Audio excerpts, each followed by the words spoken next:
రాష్ట్రంలో ఉన్న పెండింగ్లో స్కాలర్షిప్ను విడుదల చేయాలని చెప్పేసి మహబూబ్నగర్ జిల్లా కేంద్రంలో క్యాంప్ ఆఫీస్ ముందర ఏబీవీపీ విద్యార్థి సంఘాల నాయకులు ధర్నా నిర్వహిస్తున్నారు. ప్రస్తుతం మన దగ్గర ఉన్నారు, మాట్లాడే ప్రయత్నం. చాలా కాలం నుండి విడుదల చేయాల్సినటువంటి స్కాలర్షిప్ను విడుదల చేయట్లేదు అని చెప్పేసి క్యాంప్ ఆఫీస్ ముట్టడైతే చేశారు. ప్రస్తుతం కొంతమంది విద్యార్థి నాయకులు ఉన్నారు, మాట్లాడని. చెప్పండి, మీ డిమాండ్ ఏంటి?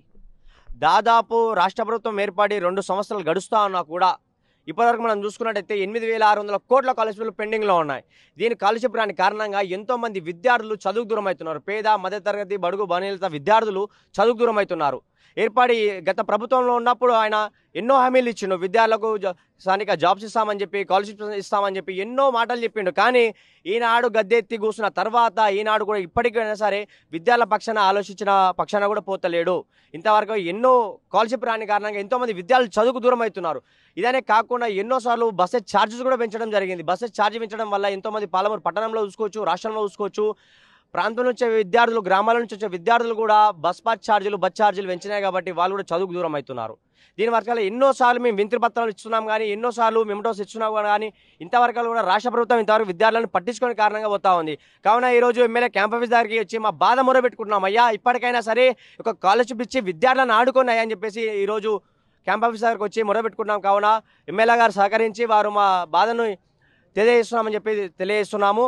ఇప్పటికైనా విద్యార్థులను ఆదుకోండి అయ్యా రాష్ట్ర ప్రభుత్వమా అని చెప్పి తెలియజేస్తున్నాము. గత ప్రభుత్వం నిర్లక్ష్యం వల్ల ఇక ప్రభుత్వాన్ని ఎన్నుకున్నాం. ఎందుకంటే ఓట్లు వేస్తే మా విద్యార్థుల భవిష్యత్తు మారుతుంది అనుకున్నాం. ఓట్లు వేస్తే మా విద్యార్థులు జాబ్స్ వస్తాయనుకున్నాం. ఓట్లు వేస్తే మన విద్యార్థులకు స్కాలర్షిప్ వస్తాయనుకున్నాం. ఓట్లు వేస్తే రేపనాడు మా విద్యార్థులు ఎదుగుతా అనుకున్నాం. కానీ ఈరోజు మనం చూసుకుంటే ఓట్లు వేస్తే అదే విద్యార్థులు చదువుకు దూరం అవుతున్నారు.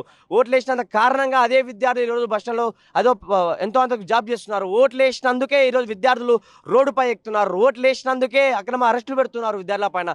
ఇప్పటికైనా సరే రాష్ట్ర ప్రభుత్వమా తెలుసుకొని విద్యార్థులకు న్యాయం చేయాలని చెప్పేసి తెలియజేస్తున్నాం. ఖబర్దార్ రాష్ట్ర ప్రభుత్వమా, ఖబర్దార్. ఎంతమంది ఇంకా ఎంత స్కాలర్షిప్ విడుదల చేయాల్సి ఉంది? 8,600 స్కాలర్షిప్లు పెండింగ్లో ఉన్నాయి. చూసుకున్నట్టు అయితే ఇట్లాంటి ఇంకా పెండింగ్లో పెట్టుకుంటూ పోతే ఎన్నో మంది విద్యార్థులు కానీ ఇప్పుడు చూసుకున్నట్టయితే పాతకాలంలో అమ్మాయిలను చదివించాలంటే ఎందుకులే, ఇప్పుడేమో కొత్త ప్రభుత్వం వచ్చింది, ఇప్పుడు అమ్మాయిలకు చదివిస్తే మంచి ఉన్నత స్థాయిలో ఉంటారు, అమ్మాయిలు కానీ అబ్బాయిలు ఉన్నత స్థాయిలో ఉంటారు అని విద్యార్థులు అంతా కలిసి ఈ నియోజకవర్గాన్ని ఎన్నుకుంటే ఇప్పుడు కూడా అదే వైఖరి నిర్వర్తిస్తుంటే ఇంకా విద్యార్థులు ఎక్కడ పోయి చెప్పుకోవాలి? విద్యార్థులకి మధ్యానికి మంత్రి ఉన్నాడు, విద్యాశాఖ మంత్రి లేడు. అలా విద్యాశాఖ మంత్రికి ముఖ్యమంత్రి నిర్వహిస్తున్నాడు. ఆయన కూడా కన్ను తెరిచి చూడకపోతే ఇంకెవరు చూస్తారు మమ్మల్ని? అందుకే దీనికోసమని ఈరోజు ఎమ్మెల్యే క్యాంప్ ఆఫీస్కి రావడం జరిగింది. దీనికోసమే ఇప్పుడు ఇట్లాంటి విద్యార్థులకి విద్యని దూరం చేద్దామనుకుంటున్నారా రేవంత్ రెడ్డి? ఈరోజు ఏబీపీ హెచ్చరిస్తుంది దీన్ని. సో ఇది ఓవరాల్గా మొత్తానికి ఏదైతే రాష్ట్రంలో ఉన్నటువంటి 8,000 కోట్ల రూపాయలను వెంటనే విడుదల చేయాలి. అదేవిధంగా రాష్ట్రంలో విద్యకు మంత్రి లేడు కానీ ఆ విద్య స్వయాన సీఎం రేవంత్ రెడ్డి దగ్గరనే పెట్టుకున్నా కూడా ఈ పెండింగ్లో ఉన్నటువంటి బకాయిలను చెల్లించాలని చెప్పేసి వాళ్ళు తెలియజేసినటువంటి పరిస్థితి కనబడుతుంది. అభినవ్ భారత్, చందు, మహబూబ్నగర్.